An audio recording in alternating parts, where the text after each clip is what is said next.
Hello guys, आप सभी का लवी एकेडमी में स्वागत है। आज से हम शुरू कर रहे हैं लूसेंट। पूरी लूसेंट कराएंगे। आज का पहला चैप्टर है भारत का इतिहास। इतिहास से शुरू कर रहे हैं, जो सभी परीक्षाओं में पूछा जाता है। उत्तर में हिमालय से लेकर दक्षिण में समुद्र तक फैला हुआ यह उपमहाद्वीप भारतवर्ष के नाम से ज्ञात है, जिसे महाकाव्य तथा पुराणों में भारतवर्ष अर्थात भरतों का देश तथा यहाँ के निवासियों को भारतीय अर्थात भरत की संतान कहा गया है। भरत एक प्राचीन कबीले का नाम था। प्राचीन भारतीय अपने देश को जम्बू द्वीप अर्थात जम्बू जामुन वृक्षों का द्वीप कहते थे। प्राचीन ईरानी इसे सिंधु नदी के नाम से जोड़ते थे, जिसे वे सिंधु न कहकर हिंदू कहते थे। यही नाम फिर से पूरे पश्चिम में फैल गया और पूरे देश को इसी एक नदी के नाम से जाना जाने लगा।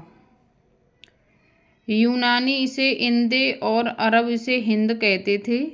मध्यकाल में इस देश को हिंदुस्तान कहा जाने लगा। यह शब्द भी फारसी शब्द हिंदू से बना है। यूनानी भाषा के इंदे के आधार पर अंग्रेज इसे इंडिया कहने लगे। विंध्य की पर्वत श्रृंखला देश को उत्तर और दक्षिण दो भागों में बांटती है। उत्तर में इंडो यूरोपीय परिवार की भाषाएं बोलने वालों की और दक्षिण में द्रविड़ परिवार की भाषाएं बोलने वालों का बहुमत है। अब देखेंगे नोट। भारत की जनसंख्या का निर्माण जिन प्रमुख नस्लों के लोगों के मिश्रण से हुआ है वे इस प्रकार हैं: प्रोटो ऑस्ट्रेलॉयड, पैलियो मेडिटेरेनियन, काकिसाइड, निग्रोय और मंगोलाइड। भारतीय इतिहास को अध्ययन की सुविधा के लिए 3 भागों में बांटा गया है: प्राचीन भारत, मध्यकालीन भारत एवं आधुनिक भारत। नोट। सबसे पहले इतिहास को 3 भागों में बांटने का श्रेय जर्मन इतिहासकार क्रिस्टोफ सेलियरस को है। आज प्राचीन भारत देखेंगे। प्राचीन भारतीय इतिहास के स्रोत।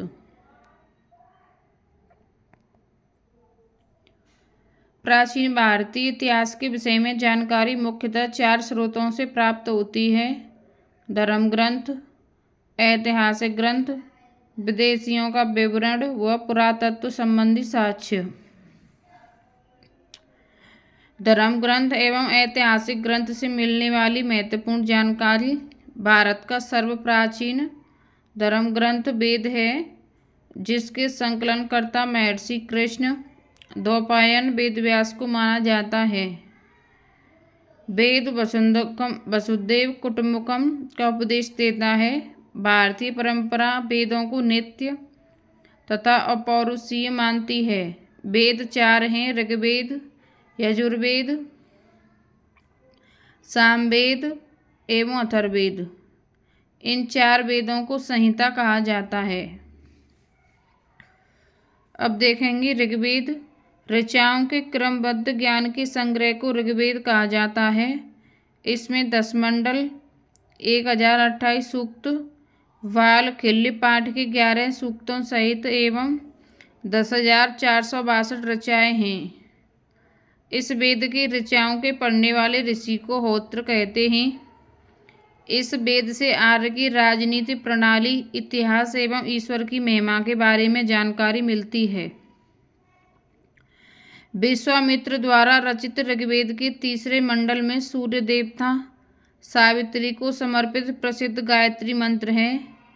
इसके 9वें मंडल में देवता सोम का उल्लेख है।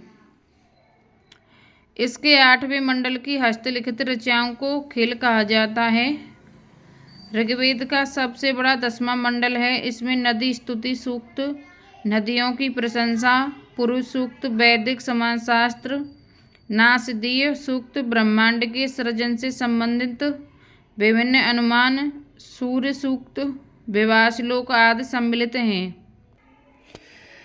चातुर्वर्ण्य समाज की कल्पना का आदि स्रोत ऋग्वेद के 10वें मंडल में वर्णित पुरुष सूक्त हैं, जिसके अनुसार 4 वर्ण ब्राह्मण, क्षत्रिय, वैश्य तथा शूद्र आदि पुरुष ब्रह्मा के क्रम से मुख, भुजाओं, जंघाओं और चरणों से उत्पन्न हुए। नोट: धर्म सूत्र 4 प्रमुख जातियों की स्थितियों, व्यवसायों, दायित्वों, कर्तव्यों तथा विशेषाधिकारों में स्पष्ट विभेद करता है। ऋग्वेद के कई परिच्छेदों में प्रयुक्त अधन्य, जिसका वध नहीं किया जाता, शब्द का संबंध गाय से है।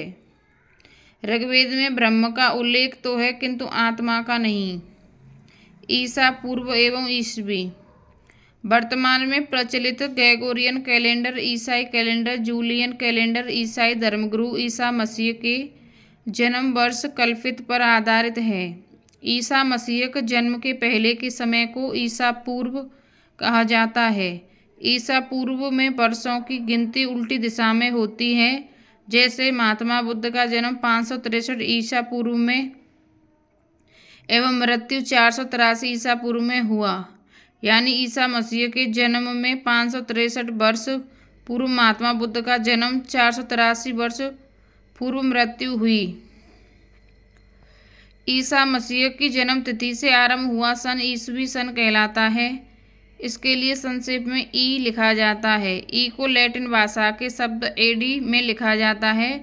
एडी यानी एनो डोमिनी, जिसका शाब्दिक अर्थ है in the year of Lord Jesus Christ. Vincent author Smith ने प्राचीन भारत का पहला सुव्यवस्थित इतिहास अर्ली हिस्ट्री ऑफ इंडिया 1904 में तैयार किया। इस पुस्तक के 1/3 भाग के केवल सिकंदर का आक्रमण वर्णित है। इसमें भारत को स्वेच्छाचारी शासन वाला देश कहा गया है, जिसमें ब्रिटिश शासन की स्थापना से पहले कभी राजनीतिक एकता का अनुभव नहीं हुआ था। उन्होंने लिखा है, वस्तुतः भारतीय इतिहासकारों का सरोकार शासन के एकमात्र स्वरूप तानाशाही से ही है। वामनावतार के 3 पंगों के आख्यान का प्राचीनतम स्रोत ऋग्वेद है। वामन अवतार भगवान वामन श्री हरि के पहले ऐसे अवतार थे जो मानव रूप से प्रकट हुए थे। उनके पिता वामन ऋषि एवं माता अदिति थीं। वे बौने ब्राह्मण के रूप में जन्मे थे। भागवत पुराण के अनुसार वामन अवतार का उद्देश्य भगवान विष्णु द्वारा इंद्र को पुनः स्वर्गलोक पर अधिकार दिलाना था। वामन भगवान को दक्षिण भारत में उपेंद्र के नाम से जाना जाता है। ऋग्वेद में इंद्र के लिए 250 तथा अग्नि के लिए 200 ऋचाओं की रचना की गई है। नोट: प्राचीन इतिहास के साधन के रूप में वैदिक साहित्य में ऋग्वेद के बाद शतपथ ब्राह्मण का स्थान है। यजुर्वेद सस्वर पाठ के लिए मंत्रों तथा बलि के समय अनुपालन के लिए नियमों का संकलन यजुर्वेद कहलाता है। इसके पाठकर्ता को अधर्यु कहते हैं। यजुर्वेद में यज्ञों के नियमों एवं विधि विधानों का संकलन मिलता है। इसमें बलिदान विधि का भी वर्णन है। यह एक ऐसा वेद है जो गद्य एवं पद्य दोनों में है। अब देखेंगे सामवेद। साम का शाब्दिक अर्थ है गान। इस वेद में मुख्यतः यज्ञों के अवसर पर गाए जाने वाले ऋचाओं मंत्रों का संकलन है। इसमें पाठकर्ता को उद्गात्र कहते हैं। इसका संकलन ऋग्वेद पर आधारित है। इसमें 1810 सूक्त हैं जो प्राय ऋग्वेद से लिए गए हैं। इसे भारतीय संगीत का जनक कहा जाता है। नोट: यजुर्वेद तथा सामवेद में किसी भी विशिष्ट ऐतिहासिक घटना का वर्णन नहीं मिलता है। अथर्ववेद के बारे में देखेंगे। अथर्वा ऋषि द्वारा रचित इस वेद में कुल 731 मंत्र तथा लगभग 6000 पद्य हैं। इसके कुछ मंत्र ऋग्वैदिक मंत्रों से भी प्राचीनतर हैं। औषधों का उल्लेख सबसे पहले अथर्ववेद में मिलता है। ऐतिहासिक दृष्टि से अथर्ववेद का महत्व इस बात में है कि इसमें सामान्य मनुष्यों के विचारों तथा अंधविश्वासों का विवरण मिलता है। पृथ्वी सूक्त अथर्ववेद का प्रतिनिधि सूक्त माना जाता है। इसमें मानव जीवन के सभी पक्षों, गृह निर्माण, कृषि की उन्नति, व्यापारिक मार्गों का गहन खोज, रोग निवारण, समन्वय, विवाह तथा प्रणय गीतों, राजभक्ति, राजा का चुनाव, बहुत से वनस्पतियों एवं औषधियों, साप वशीकरण, प्रायश्चित, मातृभूमि, महात्म्य आदि का विवरण दिया गया है। कुछ मंत्रों में जादू टोने का भी वर्णन है।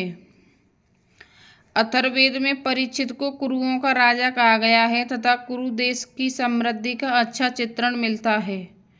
इसमें सभा एवं समिति को प्रजापति की 2 पुत्रियां कहा गया है। वेदों की भी कई शाखाएं हैं जो वैदिक अध्ययन और व्याख्या से जुड़े विभिन्न दृष्टिकोणों का प्रतिनिधित्व करती हैं। शाकल शाखा ऋग्वेद से जुड़ी एकमात्र जीवित शाखा है। यजुर्वेद को शुक्ल यजुर्वेद और कृष्ण यजुर्वेद 2 शाखाओं में बांटा गया है। माध्यन और कान्व शुक्ल यजुर्वेद अथवा वाजसनेय संहिता की शाखाएं हैं। कृष्ण यजुर्वेद से जुड़ी शाखाएं काटक, कंडिष्ठल, मैत्रायणी और तैत्तिरीय हैं। कौथिम, रामायणी एवं जैमिनीय या तलवकार सामवेद की शाखाएं हैं। अथर्ववेद की शाखाएं शौनक और पैपलाद हैं। नोट: सबसे प्राचीन वेद ऋग्वेद एवं सबसे बाद का वेद अथर्ववेद है। ब्राह्मण, आरण्यक तथा उपनिषद। संहिता के पश्चात ब्राह्मणों, आरण्यकों तथा उपनिषदों का स्थान है। इनसे उत्तर वैदिक कालीन समाज एवं संस्कृति के विषय में जानकारी प्राप्त होती है। वेद और ब्राह्मण ग्रंथ ऋग्वेद, ऐत्रेय एवं कौशिकी, यजुर्वेद, तैत्तिरीय व शतपथ, सामवेद, पंचविंश, अथर्ववेद और गौपथ। ब्राह्मण ग्रंथ वैदिक संहिताओं की व्याख्या करने के लिए गद्य में लिखे गए। प्रत्येक संहिता के लिए अलग अलग ब्राह्मण ग्रंथ हैं जिसे सारणी में दिया गया है। इन ब्राह्मण ग्रंथों से हमें परीक्षित के बाद और बिंबिसार के पूर्व की घटनाओं का ज्ञान प्राप्त होता है। ऐत्रेय में राज्याभिषेक के नियम एवं कुछ प्राचीन राजाओं के नाम दिए गए हैं। शतपथ में गांधार, शल्य, कैकय, गुरु, पांचाल, कौशल, विदेह आदि राजाओं का उल्लेख मिलता है। वैदिक साहित्य में ऋग्वेद के बाद शतपथ ब्राह्मण का स्थान है। आरण्यक में यज्ञ से जुड़े कर्मकांडों की दार्शनिक और प्रतीकात्मक अभिव्यक्ति है। उपनिषदों की संख्या 1 से 8 है, जिसमें 13 को मूलभूत उपनिषदों की श्रेणी में रखा गया है। इसमें यज्ञ से जुड़े दार्शनिक विचार, शरीर, ब्रह्मांड, आत्मा तथा ब्रह्म की व्याख्या की गई है। स्त्री की सर्वाधिक गिरी हुई स्थिति मैत्रेयनी संहिता से प्राप्त होती है, जिसमें जुआ और शराब की भांति स्त्री को पुरुष का तीसरा मुख्य दोष बताया गया है। शतपथ ब्राह्मण में स्त्री को पुरुष की अर्धांगिनी कहा गया है। जाबालोपनिषद के 4 आश्रमों का उल्लेख मिलता है। स्मृति ग्रंथों में सबसे प्राचीन एवं प्रामाणिक मनुस्मृति मानी जाती है। यह शुंग काल का मानक ग्रंथ है। नारद स्मृति गुप्त युग के विषय के बारे में जानकारी प्रदान करता है। वेदांग एवं सूत्र। वेदों को भली बात समझने के लिए 6 वेदांगों की रचना हुई है। ये हैं शिक्षा, कल्प, निरुक्त, व्याकरण, छंद व ज्योतिष। वैदिक साहित्य को अक्षुण्ण बनाए रखने के लिए सूत्र साहित्य का प्रणयन किया गया है। स्रोत ग्रह तथा धर्म सूत्रों के अध्ययन से हमें यज्ञ विधि विधानों, कर्मकांडों तथा राजनीति विधि एवं व्यवहार से संबंधित महत्वपूर्ण बातें ज्ञात करते थे हैं। प्रमुख सूत्रकारों में गौतम, बौधायन, आप, स्पंद, वशिष्ठ आदि के नाम से विशेष रूप से उल्लेखनीय है। सूत्रों में गौतम धर्मसूत्र सबसे प्राचीन माना गया है। Thank you guys. चैनल को सब्सक्राइब करें और वीडियो को लाइक करें।